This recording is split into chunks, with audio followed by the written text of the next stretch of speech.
Alors, je vous ai dit tout à l'heure que c'est le pasteur Stéphane Archipoff qui va nous apporter la prédication. Il vient de l'église évangélique des Ulysses. Il a été d'abord directeur d'hôpital pendant une trentaine d'années, aussi bien en France qu'à l'étranger. Et en 1921, il a choisi, en 2021, je me mets dans les tailles. Très bien. Je m'aperçois que vous me suivez bien, d'être très attentif. En 2021, il a choisi de se consacrer à l'œuvre du Seigneur. Et d'abord, il a fait en tant qu'aumônier des prisons. Et en juillet 2024, il est devenu aumônier à l'aéroport d'Orly. Et donc, on ne peut se présenter bien mieux que par soi-même. Et donc, je lui laisse la parole pour continuer la présentation, pour vous donner des détails de sa vie qui l'intéresse. Et ensuite, il va poursuivre avec la prière d'illumination, la lecture des textes et la prédication. Laisse la place.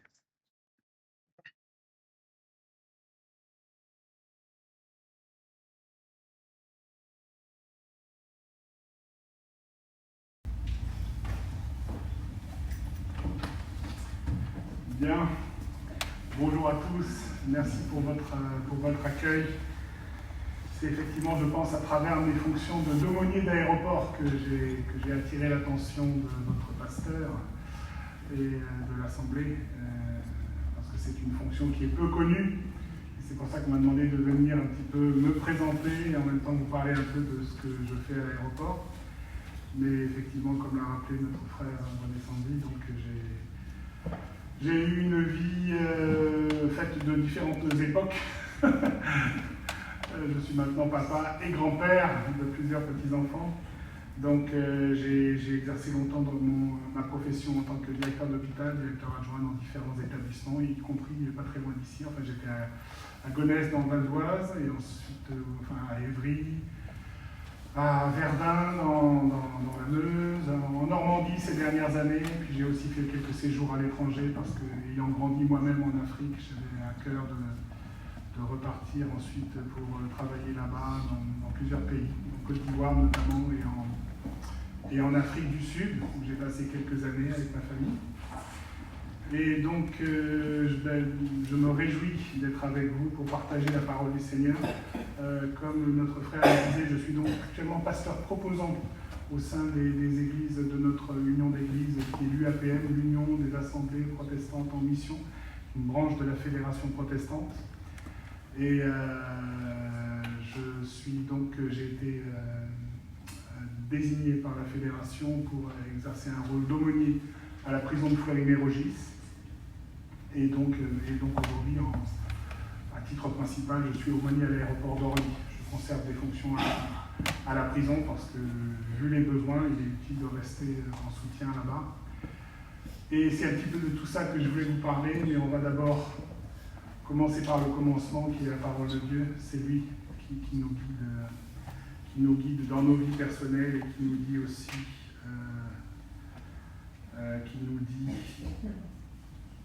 ce que lui désire de nous. C'est ça qui est l'essentiel.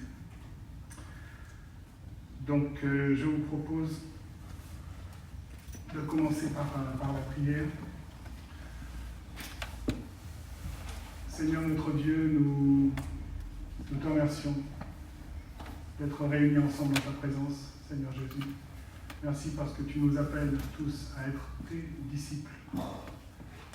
Il n'y a pas petit ou grand, il n'y a pas consacré ou non consacré, ordonné ou non ordonné, mais tous nous sommes tes disciples. Tous tu nous aimes, tous tu as donné ta vie pour nous.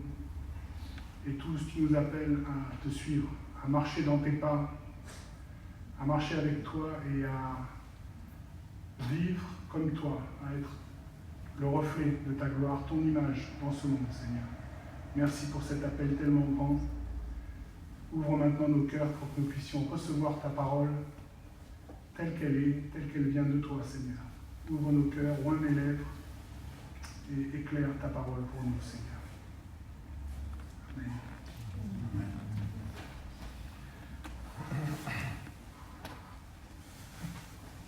Je vous propose donc deux lectures, une dans Matthieu 25, Matthieu chapitre 25, versets 31 à 46, Lorsque le Fils de l'homme viendra dans sa gloire, avec tous les anges, il s'assiera sur son trône de gloire. Toutes les nations seront assemblées devant lui. Il séparera les uns d'avec les autres, comme le berger sépare les brebis d'avec les boucs. Et il mettra les brebis à sa droite et les boucs à sa gauche.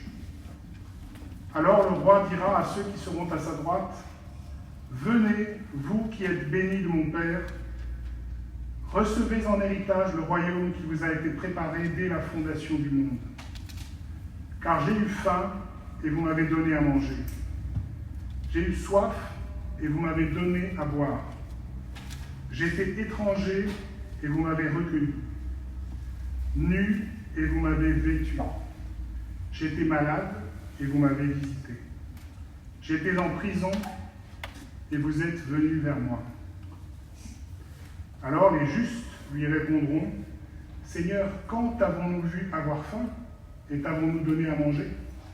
Ou avoir soif et t'avons-nous donné à boire? Quand avons-nous vu étranger et t'avons-nous recueilli? Ou nu et t'avons-nous vêtu? Quand avons-nous vu malade ou en prison et sommes-nous allés vers toi? » Et le roi leur répondra, « En vérité, je vous le dis, dans la mesure où vous avez fait cela à l'un de ces plus petits de mes frères, c'est à moi que vous l'avez fait. » Ensuite, il dira à ceux qui seront à sa gauche, « Retirez-vous de moi, maudits, maudits. Allez dans le feu éternel préparé pour le diable et pour ses anges.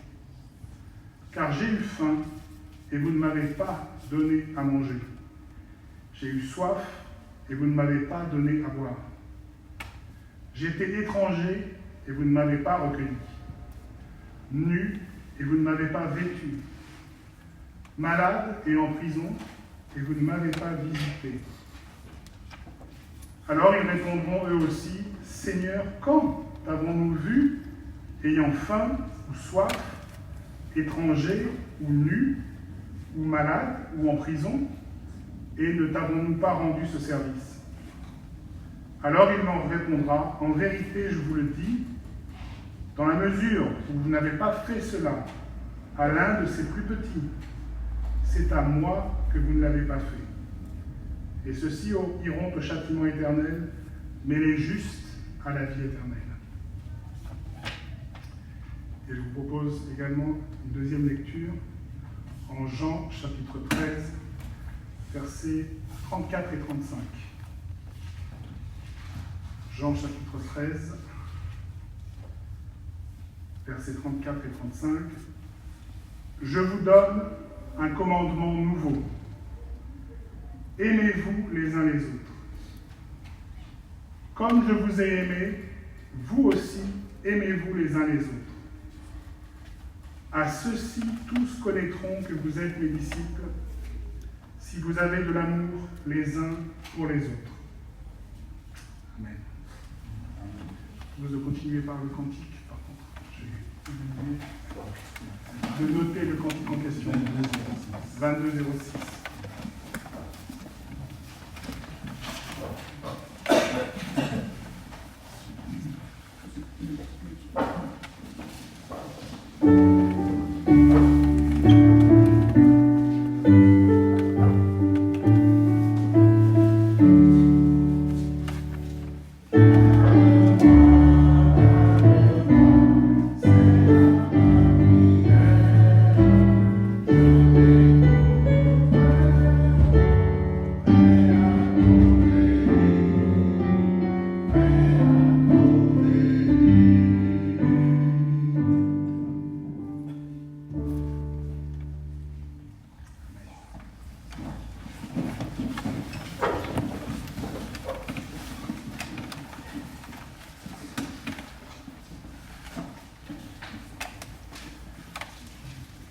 Le passage qu'on a lu est souvent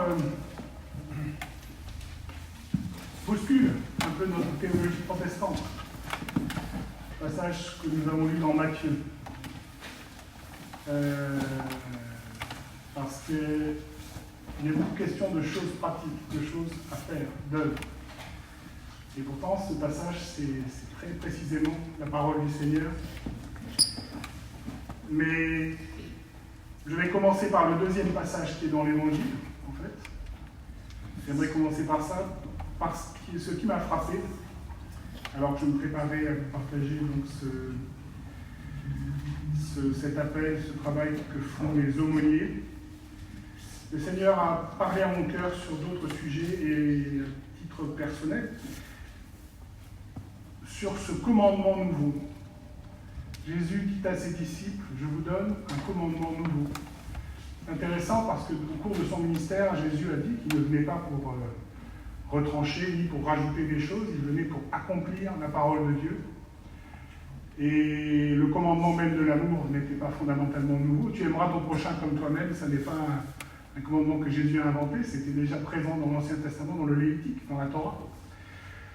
Mais Jésus, à ce moment particulier, dit à ses disciples qu'il leur donne un commandement nouveau. Il ne faut pas que j'oublie de sortir mon petit téléphone pour vérifier que je ne déborde pas trop du temps qui m'est imparti. Jésus dit à ses disciples qu'il leur donne un commandement nouveau. Et si on se replace dans le contexte, on n'a pas eu le temps de lire tout le chapitre de Jean 13, mais c'est très important, très intéressant, je trouve, de voir à quel moment Jésus dit cela. Vous savez qu'il s'agit du long discours qui nous est rapporté par Jean lors de la veille de la Pâque, avant, dans la nuit qui a précédé son arrestation, sa crucifixion, et donc 3 jours plus tard, sa résurrection. C'est à la veille de la Pâque, et alors que Jésus avait ses derniers entretiens très très importants, pesait très fortement sur son cœur. Il dit lui-même, au début de ce chapitre, qu'il avait attendu ardemment, il attendait avec un grand désir ce moment où il mangerait cette Pâque avec ses disciples, ce dernier repas qu'il prenait sur terre avec eux, en tout cas temporairement. C'est la veille de la Pâque, c'est le dernier repas, et Jésus va commencer par faire quelque chose de très surprenant aux yeux de ses disciples. Il va commencer par leur laver les pieds. Il se met en position de serviteur, il se ceint d'un tablier, tout simplement. Il commence à laver les pieds de ses disciples. Vous connaissez tout ça, et certains se récrient, d'autres acceptent simplement parce que c'est le Seigneur qui le fait. Et il leur dit ensuite, avez-vous compris ce que je vous ai fait? Et vous noterez qu'à ce moment-là, Judas est encore présent parmi eux, ces gens qui relèvent cela. Avez-vous noté, avez-vous compris ce que je vous ai fait?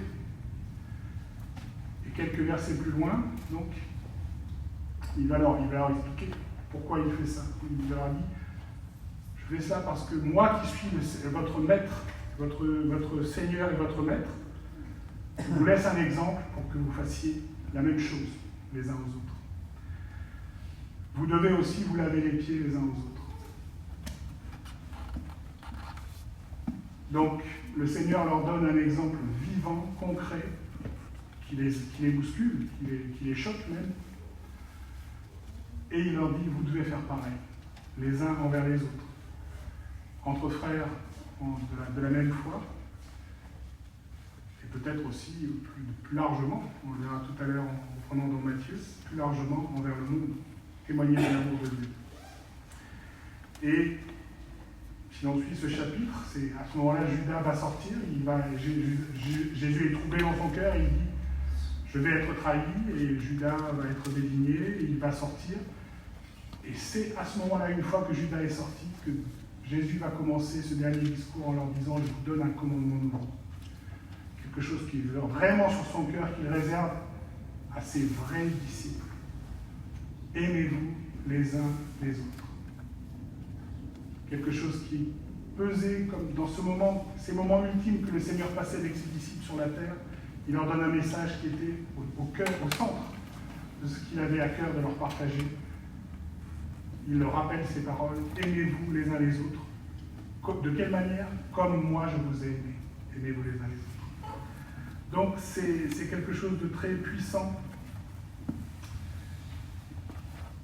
et de très concret. Parce qu'on peut se dire, oui, aimons-nous les uns les autres, mais comment en pratique? Qu'est-ce qu'il faut faire pour s'aimer les uns les autres? Et l'amour n'est pas juste un sentiment, l'amour ce sont des actions. On le sait dans nos familles, on le sait dans notre couple, pour ceux qui sont mariés ou qui l'ont été, on le sait en tant que parents, en tant qu'enfants. L'amour, ce ne sont pas que des paroles, ce ne sont pas que des sentiments, ce sont des actes. Et il est très intéressant, et c'est ma transition, de voir comment est-ce que le Seigneur veut que cet amour qu'il nous a demandé d'exercer se manifeste.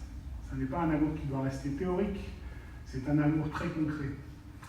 Et donc c'est là que j'en viens à ce chapitre de Matthieu. Comme je le disais, c'est un chapitre qui nous bouscule, parce qu'on est tellement habitué à dire que nous sommes sauvés par la grâce, par la foi seule, et c'est tout à fait vrai.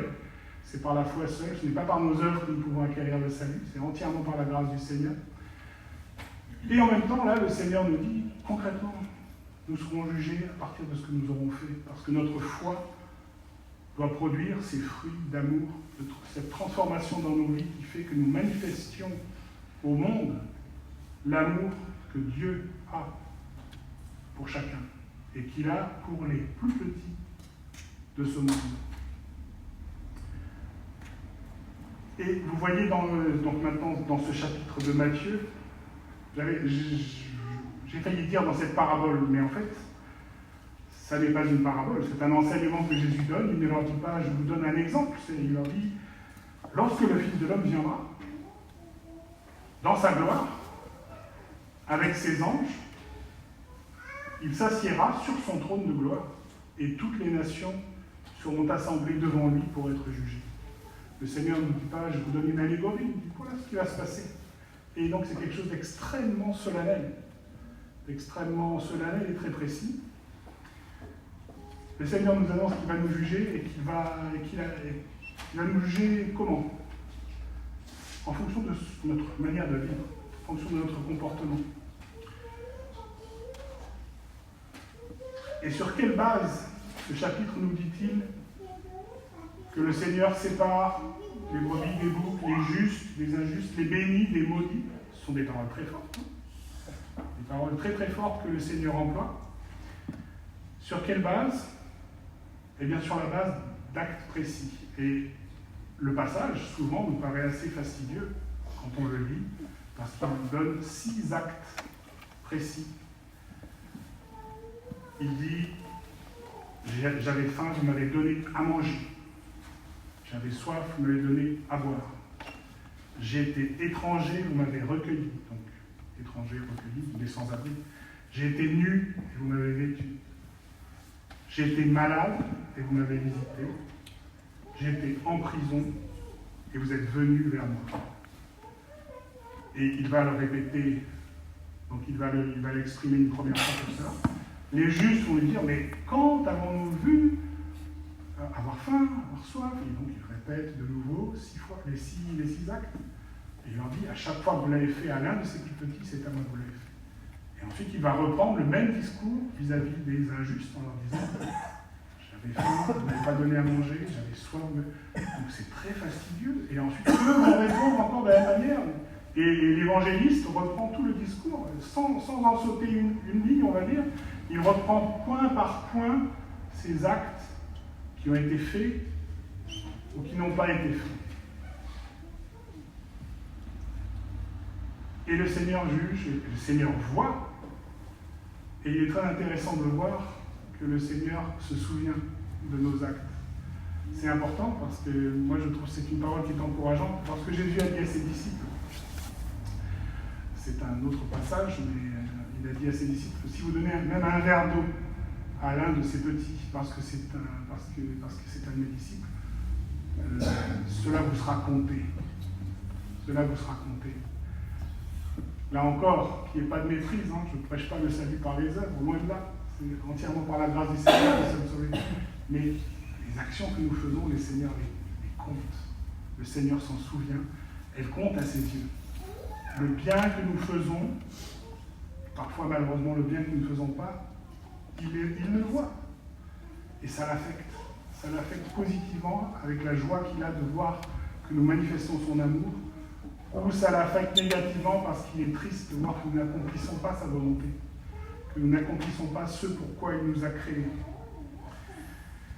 Et vous voyez, mon message est finalement très simple, parce que les paroles du Seigneur sont très simples. Il n'y a là rien de compliqué, rien d'ésotérique, rien qui nécessite le recours au grec et à l'hébreu pour de longues dissertations. C'est quelque chose que n'importe qui peut comprendre. C'est une parole du Seigneur qui nous appelle à manifester son amour en action. Et vous remarquerez que là, il ne s'agit pas de manifester l'amour uniquement envers les frères et sœurs de l'Église. Il s'agit de manifester son amour au monde et même aux plus petits. Lorsque Jésus dit « j'ai eu faim, j'ai eu soif », les justes sont étonnés, ils disent « mais on t'a jamais vu avoir faim, avoir soif ?» Dans notre Église, on ne t'a jamais vu, et même parmi nos frères, on n'a jamais vu tel frère ou telle sœur avoir faim, être nu. Peut-être qu'il y en a eu des cas et on a pris soin, mais les justes n'ont pas du tout conscience d'avoir fait quelque chose d'exceptionnel pour le Seigneur. Et pourtant, il en dit ici, vous l'avez fait, quand vous l'avez fait pour l'un de ses plus petits, vous l'avez fait sans vous en rendre compte. Mais c'était pour moi, parce que cela a compté à mes yeux. Et les injustes, les maudits, comme il les appelle lui, hélas, sont également étonnés. Ils vont lui dire, mais Seigneur, on ne t'a jamais vu avoir faim ou avoir soif. On ne t'a jamais vu nu, on ne t'a jamais vu étranger, on ne t'a jamais vu malade ou en prison. Ils sont très étonnés. Et pourtant, le Seigneur leur dit ici, j'étais là et vous ne l'avez pas vu. J'étais là, vous auriez dû le faire et vous ne l'avez pas fait. Et pourtant, j'étais là. Donc, le Seigneur voit, et je ne veux surtout pas vous apporter là une parole de condamnation, parce qu'au contraire, c'est une parole d'espérance. Ce qui me nourrit au quotidien en tant qu'aumônier, c'est cette espérance glorieuse que le Seigneur voit et pèse et compte nos actions. Et le Seigneur désire que nous manifestions son amour de manière concrète. J'en viens un peu donc à la présentation du ministère. La prison, c'est évident. La prison, c'est évident. Ce sont des gens qui sont enfermés. C'est pas évident pour tout le monde qu'il faille visiter les prisons. Je sais qu'il y a des gens qui sont en prison, ils l'ont bien mérité. Ce sont des gens de toute façon endurcis dans le péché, dans le crime, etc. Certains parlent comme ça. Heureusement, pas trop les chrétiens, mais dans d'autres religions, d'autres manières de penser. Certains m'ont dit carrément, on s'occupe à la rigueur des familles de ces personnes-là, mais eux, ça ne vaut pas la peine. Par la grâce de Dieu, si, ça vaut la peine, parce que ceux qui sont en prison ont besoin, ils sont captifs, c'est ce qu'elle veut dire, ils sont privés de tout lien avec la société, ils sont privés de liberté, et c'est, contrairement à ce qu'on peut penser, c'est... Pour certains, cela peut représenter le fait d'être hébergé, logé, nourri, c'est vrai. Certains, malheureusement, en sont là. C'est pour eux une chance de pouvoir simplement manger et d'avoir un toit. Mais pour tous, c'est quelque chose de très, très dur. Très, très dur. Et c'est une occasion unique, je dirais, d'aller vers des hommes ou des femmes qui ont soif de trouver un sens à leur vie. Ça n'est pas vrai pour tous. Mais pour beaucoup d'entre eux, ceux qu'on croise, moi je suis donc à Fleury-Mérogis, qui est une grande prison, c'est la plus grande prison de France et même d'Europe, nous le dit-on.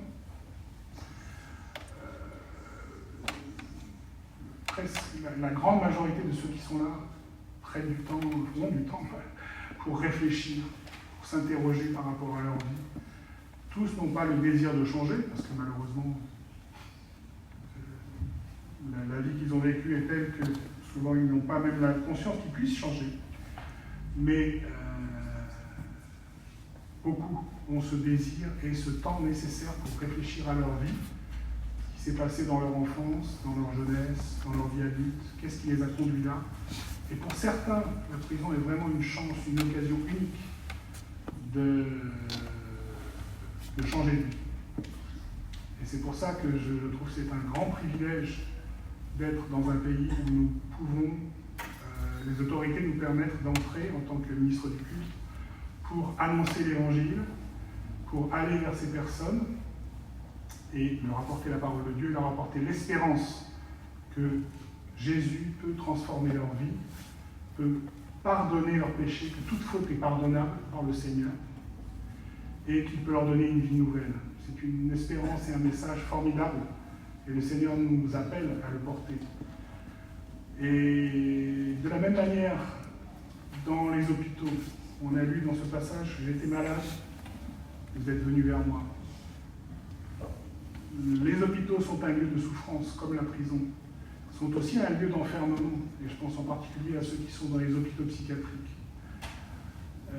C'est quelque chose qui est très fortement sur mon cœur, parce que pour ceux qui souffrent de problèmes psychiatriques, et hélas, je dirais qu'on en connaît de plus en plus dans la société, de plus en plus dans nos familles, y compris dans nos familles croyantes. Nous avons des enfants, des parents, des cousins, des oncles, des tantes, des frères, des sœurs, dans la chair ou dans la foi, qui se trouvent parfois enfermés pendant des semaines, parfois pendant des mois, dans des hôpitaux, parce qu'ils ont besoin de soins. Et le dénuement dans lequel ils sont sur le plan spirituel est très grand. Il y a un très grand, énorme besoin d'affection, d'un besoin de communion, un besoin de contact humain et spirituel pour apporter la parole à ces gens qui sont dans la souffrance. Je trouve que l'Église du Seigneur a une responsabilité particulière d'aller vers tous ceux qui souffrent. Vous voyez ce que le Seigneur nous dit dans ce récit du jugement dernier. Il ne juge pas les gens en fonction de leur qualité de prédication. Il ne leur a pas dit, vous n'avez pas prêché comme il fallait, vous n'avez pas annoncé la parole de Dieu, vous n'avez pas montré mon amour au monde de la manière qu'il l'attendait. Donc nous pouvons et nous devons apporter cet amour du Seigneur de manière concrète. Et donc, vous voyez, il y a toutes sortes d'occasions, que ce soit en prison, dans les hôpitaux. Là, vous savez qu'il y a des aumôniers, c'est connu. Il y en a aussi dans les aéroports, c'est moins connu. Moi-même, je l'ignorais jusqu'à ce que c'est à travers la formation des aumôniers d'aéroport, des aumôniers de prison, que j'ai découvert l'existence des aumôniers d'aéroport. Et en fait, on sait qu'il y a des salles de prière, mais on ne sait pas forcément qu'il y a des aumôniers derrière, des aumôniers des différents cultes. Et j'avoue que c'est aussi pas très facile à comprendre quel est le rôle d'un aumônier, d'un pasteur dans un aéroport. Les passagers sont là pour voyager, ne viennent pas au culte. Parfois, ils attendent un peu, donc ils seront heureux de trouver une salle de prière, et éventuellement un pasteur ou un prêtre, ou un imam, ou un rabbin, puisqu'il y a toutes les religions présentes. Mais c'est pas ce qui vient spontanément à l'esprit. Et puis on se dit, mais quel est le rôle d'un pasteur dans l'aéroport? Les personnels, ils viennent pour travailler, ils ne viennent pas non plus à confesse. Ils ne viennent pas non plus pour assister à des réunions de prière ou à des cultes. Et il y a d'autres catégories. Une troisième catégorie de personnes qu'on trouve beaucoup dans les aéroports, ce sont les sans-abri. Je n'imaginais pas le nombre de sans-abri qui gravitent dans l'aéroport, qui dorment dans l'aéroport, qui dorment aux alentours des aéroports, qui dorment dans les parkings, et qui restent là toute la journée, en été, en hiver, parce qu'il y a une sécurité, il y a beaucoup de sécurité, il y a beaucoup de police, etc. Il y a de l'animation, ils ne sont pas en danger comme ils le sont dans les rues, il y a la chaleur, il y a la fraîcheur lorsqu'ils sont en été. Donc il y a beaucoup de facteurs favorables, il y a de la nourriture en abondance, il y a des gens qui rentrent, qui sortent, beaucoup de possibilités. Donc il y a énormément de sans-abri qui sont dans ou autour des aéroports. Donc, tout cela pour vous dire que la présence des pasteurs dans les aéroports, des pasteurs comme les autres religions, mais en tout cas pour nous, la présence des pasteurs ou de personnes simplement qui participent à l'aumônerie, ce ne sont pas forcément des pasteurs, mais d'aumôniers bénévoles, comme pour les prisons du reste, est quelque chose de très crucial, parce que c'est un lieu de passage, l'aéroport, dans lequel nous avons la chance d'avoir des lieux de culte, dans lesquels n'importe qui peut rentrer. Moi, je vais dans la chapelle à Orly, je suis affecté à Orly, et tous les jours, je tombe sur des gens qui sont là un peu par hasard. Ça peut être des musulmans qui n'ont pas trouvé la salle de prière des musulmans.